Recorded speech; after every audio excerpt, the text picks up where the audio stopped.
Hi, my name is Lenzel Roy Limbuyaw and I drive this Toyota Revo VX200.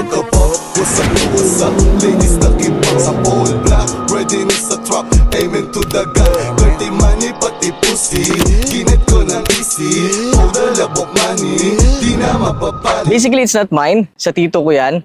And it's his project car. No? And since he's working abroad together with his fam, so kami ang nakatoka ng pinsan ko na mag-maintain ito. Kung may kailangang ipunta sa shop, ipatrabaho sa shop, so kami nag-aasikaso. And also, kung may mga parts na need for replacement, kami nag-aasikaso ng pinsan ko. It's a 2002 model.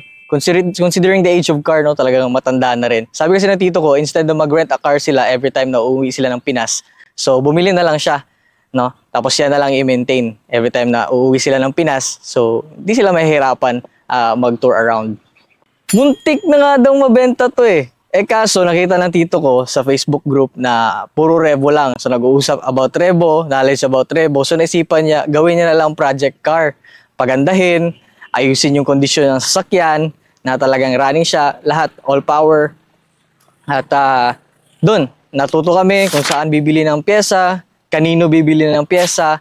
So hindi naman talaga mahihirapan, no? Kasi nandun lahat ng knowledge, palitan tayo kung anong mga nagawa na rin ng ibang mga kagrupo natin sa Revo. Andiyan lahat ng mga pyesa available. Basta Toyota, hindi ka mahihirapan sa pyesa. And we are also blessed na we have the privilege to drive this car, to use this one. So kahit habang nasa abroad sila. So talagang gamit na gamit ang sasakyan na ito. Talagang ihahatid ka from point A to B to C up to Z. Alright, so let's go dive in. Kung ano na yung, tingnan natin kung ano na yung mga na-improve namin sa sasakyan nito. Kung ano na yung mga napalitan. And take a look at it kung okay ba, pasado ba sa inyo. Okay, check naman natin yung interior ng sasakyan na ito, guys. Let's take a look at inside. Ayan. So first impression ng mga nakasakay na dito is the leather seats, no? Na-appreciate talaga nila yung upholstery. This is Italian leather which costs about 5 digit. Shoutout nga pala sa Dodo Upholstery for doing these leather seats. Super quality and fit na fit for our unit. Ako nag-suggest niya sa tito ko dahil mas maganda naman talaga ang naka-leather seats and madaling linisin. And syempre, para di tayo maboard sa traffic, from the old car radio stereo, nagpalit na rin tayo ng Android head unit. This is about 9 inches. Medyo maliit kasi yung 7 inches. So, tapos sagad naman yung 10 inches. We go up to 9 inches na lang. Then, yung clock din, pinalitan na natin kasi hindi na gumagana yung stock. So, bumili tayo, umorder tayo kay Sir Ronald Perez. So, supplier din siya ng mga parts sa Revo. Also, napagana na rin natin yung power antenna. Binigyan nating buhay yung power antenna. May switch yan siya. Gusto mong i-on at i-off. Pagkuha natin ng radio, kung mahina ang signal, i-on natin, tataas siya. Ayan. Kung gusto mo namang ipababa, i-switch on mo lang, okay naman yung signal, bababa lang natin. Ayan. Shift knob. Suki rin tayo ng online Shopee, no? So, dito, maganda ito. Vintage lang. Also, pinalitan natin yung steering wheel. Nagbukbuk na kasi yung stock nito. So, bumili si tito ko ng bagong steering wheel. Order siya online. Yung unang napalit, wooden style din, pero medyo maliit yung diameter. So, pinalitan namin na mas malaki para mas madali siyang maniobrahin. Also, nagpalagay din tayo ng dashcam also for our safety, front and back. And also, dito palang head unit, meron na rin siyang reverse camera. So, parang new model na rin pala itong sasakyan na to. So, gana nga pala ito lahat, guys, no? Gumagana yung ating power mirror, left and right. Gumagana din yung ating mga power windows, no? Gumagana lahat yan. Yan. So, considering na year 2000 model, meron naman na talagang mga power window. And, meron din namang variant nito na yung mano-mano tayong mataas mo baba, no? Mga batang 90s dyan. So, kaya nito makipagsabayan sa mga new model. So, this car nga pala, guys, is perfect pang pamilya, pang barkada. I guess this is an 11-seater car. So, we can do 4 sa likod, 4 sa middle row, then we can do 3 sa harap. Okay, let's pop the hood. Yun, para makita nyo naman yung anong laman ng engine bay nito.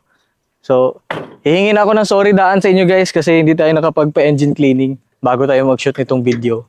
Kasi ulan ng ulan eh. Tapos medyo malikabok, maputik, so sayang lang. Next time, pag medyo matagal itong igagarahe, madalas pa kasing gamitin ngayon. This is a 2.01 RZ engine. And yes, malakas po talaga siyang lumaklak ng gasolina, guys. And kung makikita nyo dito, Halos bago lahat dito eh. Radiator, nakapagpalit yung tito ko ng radiator, bago lang. Suppose yung mga ultimo mga reservoir nito, mga container, bago na. Kasi didilaw yan eh. So parang itong power steering fluid na lang ata ng container, di napalitan. So kita nyo naman, so far malinis naman. Headlights, corner lights, bago na yan. Tsaka pina-clear coat na rin para medyo magtagal-tagal. And also, to change something new, from the chromatic design, pinalitan ito ng pininturahan ng matte black. Then, yung logo naman is pinapinturahan ng tito ko ng gold. Yan. So, nagpalagay din yung tito ko ng hood insulators. So, nabibili lang din yan online sa Revo. Mostly, kung si-check ka sa Shopee, Indonesia. Ang sasakyan nito kasi guys, available din sa Indonesia. Pero ang pangalan doon, hindi Revo, kundi Kijang. Wiper linkage. Nag-change na rin tayo ng wiper linkage. Bago na rin yan. Eh, luma na kasi yung kuan, medyo kinakalawang na. Kaya kailangan ng palitan. Wiper blades natin, papalitan natin yan soon. Malapit na rin kasi. Calling for a change na rin. Starter, nakapagpalit na rin. Mga spark plugs. Last year lang ata. Ako pinasikaso namin. Nag-undergo ito ng heavy PMS kay Sir Ace. Sa may Carmark Car Care Center, sa Matalam lang yan. So pinasikaso namin lahat ng mga kailangan asikasuhin, compressor, bago lahat, halos bago lahat. Parang hindi lang natin napalitan dito is the engine, the transmission, and the body itself. So nakita nyo, ang kinis syempre pinarepaint na natin yan, katagalan. Mag-fade at mag-fade talaga yung mga pintura. So pinarepaint natin yan kay Kuya Ricky. Siya na rin nagtrabaho ng wiper linkage. Nag-reseal ng windshield. Pinareseal na natin yung windshield niyan. And ano pa yung iba? Yung badges sa likod, para magpantay dito, ginawa na rin gold yung mga badges natin sa likod.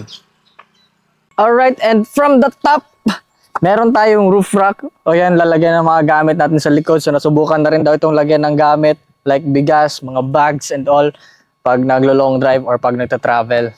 And on the side, we have the Kijang na step steel at ang tawag dito. So, na-order lang din yan online from Indonesia. And down here, we have a Toyota mud flap na meron siyang linings na red.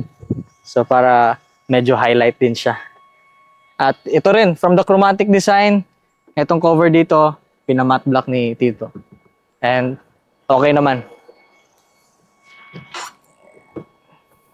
And for sure, marami pa akong na-miss. Mga hindi ko nasabi kung ano pa yung mga pinagawa na tito ko dyan sa baby car niya, no? Pero one thing for sure, sinabi niya na he's planning to keep the car for at least 50 years. Happy na daw siya doon. So, running condition, pristine condition. Yung tipong makikita mo pa rin nakikipagsabayan sa mga modelong sasakyan. Tumatakbo pa rin sa kalsada. Ayan. So, shoutout din po pala kila Tita Angie, kila Tito Balong, and kay Kuya Rebreb. I hope you're doing fine there. And sana makabisita kayo ulit balik sa Pilipinas. Soon, kita-kits.